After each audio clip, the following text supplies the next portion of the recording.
Hello? Ignore the devil ears.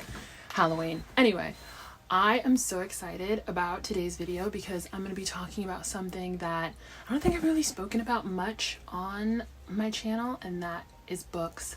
I'm a reader, as you can see by all these books behind me and all around me, actually. So today's video is going to be all about the 25 books that I want to read before 2025 is over. So let's get to it. There's so many books. Is it on Plus or no? Just ESPN? Yeah, it's ESPN. So you just go to the app and Oh, okay. because it's fight night. Okay, so starting off, I'm currently doing the tandem read for Throne of Glass. So the first book that I would like to finish after I finish that tandem read, Kingdom of Ash. I'm loving the Throne of Glass series. I've already read the ACOTAR series, so I'm very familiar with Sarah J. Maas and this universe. And now, like I said, I'm reading Throne of Glass, and then I usually like to take a break between fantasy books. So I'll read a fantasy series, and then I'll read something else in between, and then I'll jump right back into whatever new fantasy series that I want to start. So after I finish the final book in this series, I take a break from fantasy and then find maybe like a standalone or maybe another series that has nothing to do with these worlds. But I'm probably going to do what I did with A Court of Silver Flames, which is take my time reading this one because I absolutely love the Throne of Glass series. I can't believe it took me so long to finally start reading it. So I know that once I get here, I'm gonna be like a chapter a day because I don't want it to end. I don't want to depart from these characters. So once I finish Throne of Glass and decide to pick up something new, there's another series that I really want to start this year, and it is the Chestnut Springs series. Oh wait, I'm holding too many books. By Elsie Silver. I think this is the order that I'm supposed to read them in. But I really want to read this romance series. I'm not a really big cowboy girl. Maybe I'll become one after reading this series. Who knows? There's not a lot that I know about it. Sometimes I feel like I get it confused because I want to say they're brothers. Wait, no, they're best friends. Wait, maybe it's both. There's so many different tropes and couples within the various books in this series. All I know is that it's like cowboy romance, which I love romance. I read romance and romantasy and fantasy all the time. So I was like, let me see what the hype is about. I hear really great things about Elsie Silver. I know that she's got the other Wild Eyes series as well. But I just wanted to dip my toes all the way in. That's why I bought all of them. So we're committed. We are committed. Hopefully I can get through all of these before the year is over. Like I said, I hear great things. Excited to start this once I finish the Throne of Glass series. Next two books I really want to read. So I knew that I wanted to read Blue Sisters by Coco Mellors, but I didn't want to read this until I read Cleopatra and Frankenstein, because I believe that this is the first novel that she debuted with. So I know that I for sure would like to read both of these in 2025. This one really pulled me in. I love a good family drama. Anything where there's shit going on with your family and everyone's got secrets, then they eventually come out and you're trying to figure out where to go next. I eat that shit up. So I really wanted to read this, but like I said, first I want to start with Cleopatra and Frankenstein. I know it covers a marriage, and it's they got married really quickly, and there's an age gap relationship because she's in her early 20s and he's in his 40s. That's really exciting. And then I picked this up last year. This is by Lily King. Honestly, I bought it because I love the title, Writers and Lovers. That just really stood out to me for some reason. It's just basically about a woman who just these two big moments happen in her life. Her mother passes away unexpectedly, and then there's some love affair, and then I feel like she just packs up her things and heads over to Cambridge, Massachusetts to just kind of start over and start fresh again. So I really wanted to read this, and like I said, I picked it up because I liked the title, but reading the synopsis, I was like, oh, this is definitely something that I would read anyway. And then to finish things up, in the Sarah J. Maas universe, I really want to read The Crescent City. I can hardly hold this. Crescent City series. I'm sure I'll get to this some point, like maybe if I finish any of the Coco Miller's books or the Elsie Silver books, then I'll be like, okay, I'm ready for fantasy and romantasy once again. So I definitely want to finish off in the Sarah J Maas world by finishing off these 3 books. How many am I at now? I need to count. That's 9 so far. Okay, we can keep going. So I saw this just like walking around. Like a lot of these books, some are recommendations, some that I just found on my own and thought, ooh, I haven't heard anyone talk about this book. This is a book that I haven't really heard many people talk about. It's called The Latecomer by Jean Hamp Korelitz, and it's a family drama. So basically it's this family and they have triplets and they grow up in like a very like well-off area of wealthy New York City. And all of a sudden the kids, they're not that close, and then, you know, they're grown and gone, and that's when the mother decides to have a 4th baby, and that 4th kid is the latecomer. So it's kind of like how this new sibling enters into this family, how like things change, I guess. So I really thought that was a really interesting take. I feel like that's something that happens a lot, where sometimes women are just like, no, one more kid.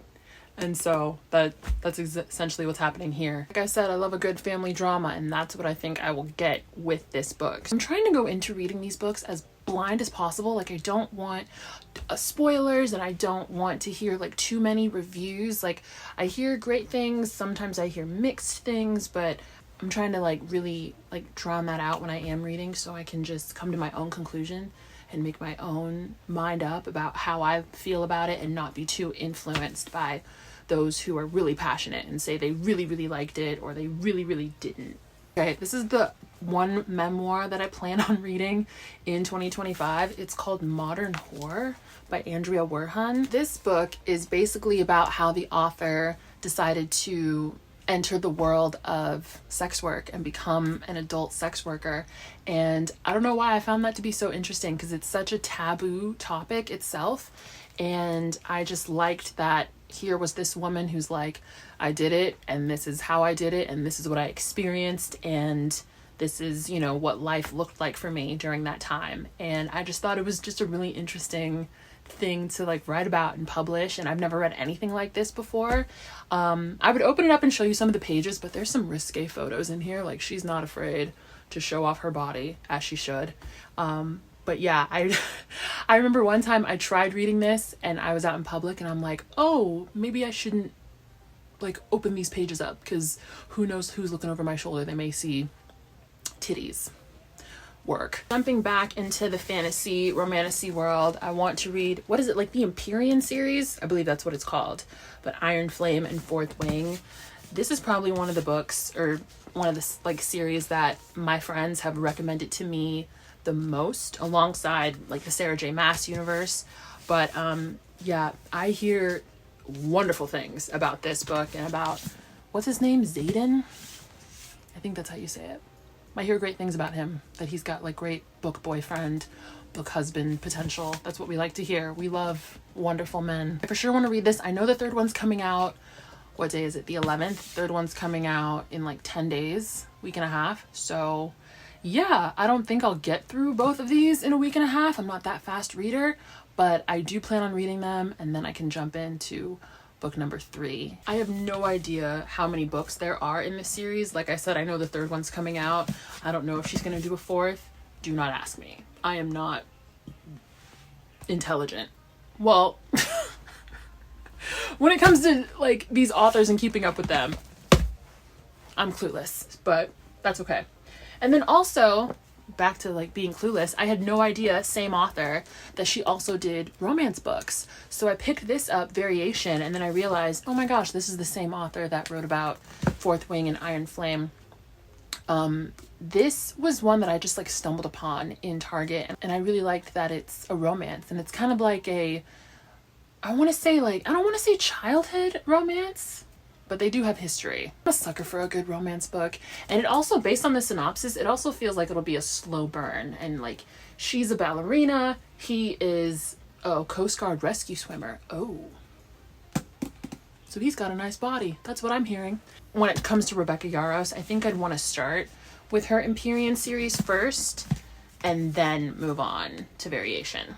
And then, okay, This is hands down probably the #1 book that I've been recommended. The Great Alone by Kristen Hanna. So there are a couple of Kristen Hanna books that I saw at the bookstore, they're actually right up behind me, that pulled me in synopsis wise more than this one, but everyone's saying you have to read this and The Nightingale. So I know that both this one takes place in the 70s up in Alaska, and this one is further back, what is it, World War II. So these are both, this is historical fiction and this is like what, family drama? Could it be historical? I mean, it's the 70s, right? That's the past.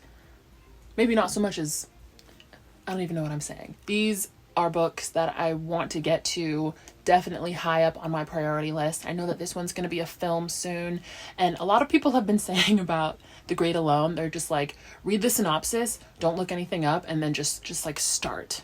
Just read the synopsis of it and then just start. I'm not too tempted to look up spoilers for either book anyway, to be honest with you. It took a lot of convincing to even get me to buy both of these books, simply because they're just not, I don't know, they're just not the first thing I'd pick up for some reason. I don't know, but everyone says she's a great storyteller, and if so many people are saying the same thing, at a certain point you're just like, okay, let's see what the hype is about. So I'm hoping to get to these. Actually, no, I'm not hoping to. I will get to both of these before the year is over, so that I can say I read them and I loved them or I disliked them. Either way, they will be read by me in 2025.